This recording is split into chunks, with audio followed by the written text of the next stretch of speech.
Welcome to कुंडली ज्ञान। जय माँ काली, जय माँ तारा, आप सबका भला हो। यह है लेसन 19 और आज हम डिस्कस कर रहे हैं जेम्स, और जेम्स में भी डिस्कस करेंगे क्या? Diamonds. Diamonds are girls best friends and diamonds are forever. Diamonds हमको बहुत ही प्रभावित करता है इस कलयुग में। क्यों? ये शुक्र का सिंबल है। डायमंड्स डिनोट्स शुक्र। इसके रूलिंग प्लैनेट कौन है? शुक्र है, वीनस है। और वीनस कौन है? कलयुग में खुद गुरु जी हैं अपने। ये वीनस गुरु बृहस्पति देवताओं के गुरु, और यहाँ शुक्र जो है वो दैत्यों के गुरु, और उन्हीं का रत्न है ये डायमंड। तो टेक्निकली स्पीकिंग कलयुग में चलती किसकी है? डायमंड्स की। डायमंड्स जो है ये एक वैल्यूबल जेमस्टोन है, और ये एक एंशिएंट सिंबल है उस व्यक्ति का, जो पुराने समय का एक व्यक्ति है जिसके डिविनिटी से उसका पूरा शरीर चमक रहा है। और ये जो स्टोन वीनस का है, ये आपकी कुंडली में जैसे भी आपकी शुक्र की स्थिति हो वैसे पहनना चाहिए, और किसी एस्ट्रोलॉजर या योग्य व्यक्ति से जानकारी लेकर ही पहनना चाहिए। नहीं तो अगर आप मेरे वीडियोस देख रहे हैं और सीख रहे हैं तो आप उनसे भी समझकर खुद से भी देख सकते हैं अपनी जन्म पत्री, और फिर रिजल्ट निकाल सकते हैं कि आपको डायमंड सूट करेंगे कि नहीं करेंगे, शुक्र आपको सूट करेंगे कि नहीं करेंगे, और शुक्र को मजबूत करने पर आपको क्या फल मिलेगा। दूसरी चीज़ की यहाँ पर ये एक्सट्रीमली प्रेशियस स्टोन है, क्योंकि तो ये महंगा सस्ता सब आता है। पर मैं आपको एक बात बताऊं कि चीप और सस्ते जो डायमंड होते हैं उनको अवॉइड करना चाहिए, क्योंकि फिर वो इलनेस देने लगते हैं या ख़राब इफेक्ट देने लगते हैं। चीप और कम कम वैल्यू के और मतलब अच्छे डायमंड्स नहीं पहनने चाहिए, ख़राब डायमंड्स नहीं पहनने चाहिए। और इसकी जो चमक होती है ना, इसी के लिए ये डायमंड जाना जाता है। ये डायमंड जो है कहाँ पर मिलता है? ये साउथ अफ्रीका में, इंडिया में, ब्राज़ील में, जाया में, घाना में, बोर्नियो में और रशिया में डायमंड्स पाए जाते हैं।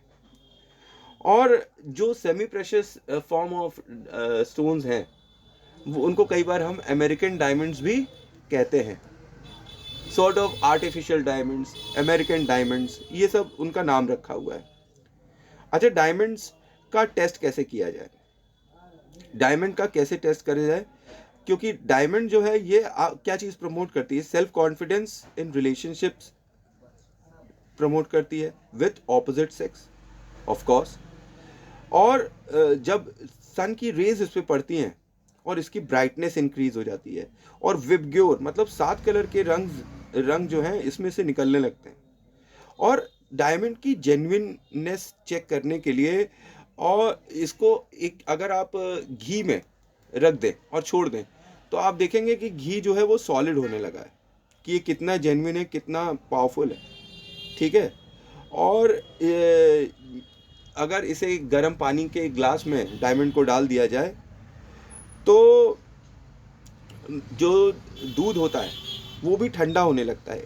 तो बेसिकली क्या है, डायमंड जो है हर चीज़ को ठंडा करता है, कोल्ड। ठीक है। और अगर अंधेरे में भी डायमंड के ऊपर अगर रोशनी पड़ जाए तो ये चमक उठता है। और जब इसको क्या कहते हैं, गर्म किया जाता है तो इसका रंग थोड़ा सा चेंज हो जाता है, ब्लर हो जाता है, पर जैसे ही कोल्ड होता है ये अपनी पोजीशन पे वापस आ जाता है। और अगर इसको किसी स्टोन के अगेंस्ट जो है इसको अगर रब किया जाए तो इसके ऊपर कोई स्क्रैच नहीं आता है। ये एक इसका दूसरा टेस्ट है। तो डायमंड्स जो है ये आप थोड़ा सा देख कर ही लें, और कितने रत्ती का पहनना है, कैसा पहनना है। आप डायमंड्स कई फॉर्म में पहन सकते हैं, कई शेप्स में पहन सकते हैं, पर कुंडली देखना और एनालिसिस कर कर ही पहनना मैं तो कहूँगा कि सूटेबल होगा। वैसे तो आप पहन सकते हैं, अगर आप इसे ज्वेलरी की तरह पहनना चाहें तो आप पीछे इसका जो पोर्शन जो स्किन में टच करता है ना उसे क्लोज करा दीजिए, तो फिर ये एक नॉर्मल ज्वेलरी ही हो जाएगा। अच्छा, ये जो डायमंड है ये डिजीजेस में भी काम आता है, और इसकी मैजिकल प्रॉपर्टीज जो है इनफर्टिलिटी, इम्पोटेंसी, मैरिटल डिस्कॉर्ड और क्या कहते हैं टू, ये सब दूर करती है, और ये इंसान को स्ट्रेंथ और करेज देती है, और उसको इनविंसिबल बना देती है, उसके दुश्मन उसका कुछ बिगाड़ नहीं पाते हैं। और ये उन लोगों के लिए बहुत ही ज़्यादा शुभ फलदायी होता है जो कि फील्ड जैसे कि लिटरेचर, लॉ, पॉलिटिक्स, ये सब में एंगेज होते हैं। और ये आदमी की जो उम्र होती है उसको भी बढ़ाता है डायमंड, मतलब for long life diamond is very useful. और इसे पहनना कहना कब चाहिए, वही 4 स्थिति है कि पितृपक्ष और खलमास, मलमास और आदिमास में इसे नहीं पहनना चाहिए। 5 रत्ती के डायमंड से ऊपर या 5 रत्ती का डायमंड ही पहनना शुभ फलदायी होगा अगर आप उपाय के रूप से इसको पहन रहे हैं तो। और ये गोल्ड और सिल्वर दोनों में भी पहना जा सकता है, पर प्रेफरेबली अगर ये वाइट मेटल में पहना जाए, जैसे आजकल आ रहा है ना वाइट मेटल, प्लैटिनम भी उसमें आता है, अगर आप उसमें भी पहने तो ये और ज़्यादा इफेक्टिव हो जाता है।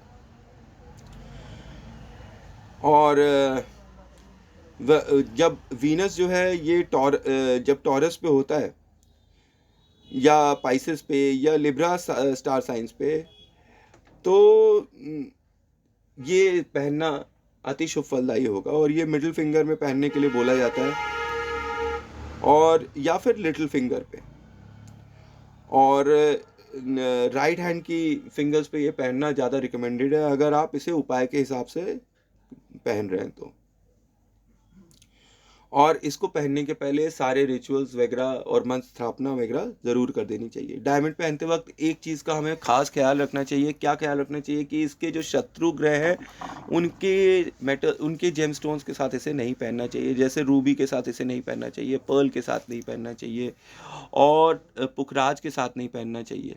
ठीक है, तो ये दोनों चीज़ें एक साथ नहीं पहननी चाहिए। तो थैंक्स फॉर वॉचिंग। जय माँ काली, जय माँ तारा। आई होप आपको मेरी इन्फॉर्मेशन अच्छी लग रही होगी। नेक्स्ट एपिसोड में हम डिस्कस करेंगे नीलम को।